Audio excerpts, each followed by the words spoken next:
किया था कि आप लोग 24 घंटे मुझे याद करोगे तो मैं आपके बीच में हाजिर होकर के आपके लिए काम करूंगा।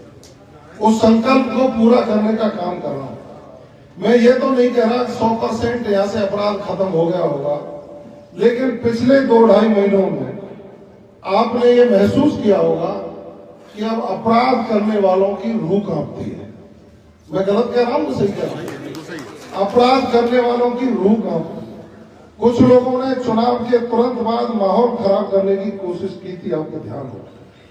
उसमें कोई भी लोग हो सकते हैं, उसके पीछे किन्हीं लोगों की साजिश हो सकती है।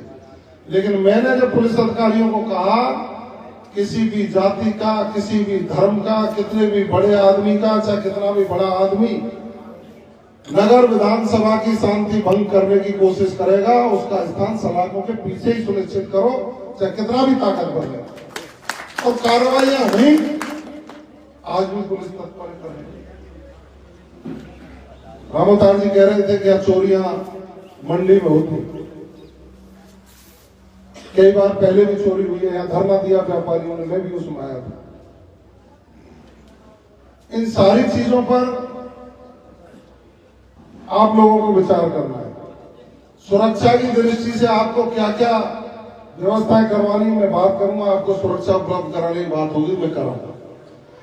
पानी की आप बात करें, मैंने अभी एएन से बात की है, वो पाइपलाइन का प्रपोजल उन्होंने बनाया है कि आपकी पाइपलाइन यहाँ जुड़ जाए, किसानों को पानी मिले। मैंने उनसे ये भी पूछा कि यहाँ गहरा पानी मीठा है कि खारा है, वरना तो मैं आज ही एक विद कनेक्शन डीप बोर की घोषणा भी कर जाता, 2-3 महीने में वो लग भी जाता। उन्होंने कहा साहब खारा पानी, मीठा पानी नहीं।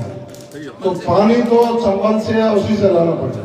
तो इनका जो ये मेन राइजिंग लाइन है, इसकी बात तो मैं करूंगा, लेकिन इनका जहाँ टी पॉइंट होगा वहां से यहाँ से पाइपलाइन आ जाए, जिससे किसानों को और आपको पीने के पानी की सुविधा हो सके, उसका समाधान कराएंगे। दिन देरी हो सकती है, लेकिन अंधेरी नहीं होगी। आपने कहा कि ये कवर्ड हो, तो मैंने सेक्रेटरी साहब को, जेडी साहब को, दोनों को बुलाया था। ये आपका लोकसभा के चुनाव के बाद, क्यों सेठ साहब खड़े क्यों? लोकसभा के चुनाव के बाद हम प्रपोजल भेज के और मंजूर करा के और काम चालू करा, ठीक है।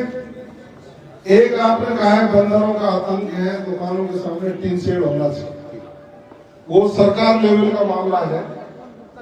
अब मेरे से कहोगे सरकार बोल तो रही है, लेकिन विभाग हमारे साथी मंत्री जी पर है, ये इसको प्रपोजल बना के भेज रहे हैं, वो अलग से जाएगा। मैं वहां उस स्तर पर बात करूंगा, उस स्तर से समाधान हो जाएगा तो ठीक है। यदि पूरे राजस्थान की समस्या है, क्या होगा क्या नहीं होगा, लेकिन मैं इसका समाधान कराने का पूरा प्रयास करूंगा और उम्मीद करिए पूरा होगा, क्योंकि उनकी टीन शेड लगना जरूरी है। बंदरों का आतंक है, किसानों को यहाँ अच्छी सुविधाएं मिले। तो मैंने देख रहा था जमीन बहुत है, यहाँ पार्क थोड़ी बना रखा है, इधर की जमीन खाली है, पार्क डेवलप हो सकता है। अब चेयरमैन साहब ने एक बात कही, मेरे लायक कोई काम हो, यहाँ कार्यवाहक ईओ साहब भी बैठे हैं। अब ईओ साहब को तो जाना पड़ेगा, क्योंकि सरकार ने निर्देश दे दिए कि भाई इस स्तर के कर्मचारियों को हम आदेश वो चार्ज नहीं दे सकते, सरकार की पॉलिसी है। वरना तो ये बहुत जाबाज और बहुत मजबूत आदमी, कामा में इन्होंने 50 साल पुराना जो अतिक्रमण 60 घर पे आता था, आतंकियों ने कर रखा था, इन्होंने एक झटके में उसको खाली करवा करके नगर पालिका को समर्पित करने का काम कर दिया। ये मैंने इनकी शक्ल भी नहीं देखी थी, पूछो उनको ईमानदारी से। सिर्फ मैंने फोन किया था, इस समस्या का समाधान होना चाहिए, आपको शासन प्रशासन की कोई भी मदद चाहिए मैं दूंगा।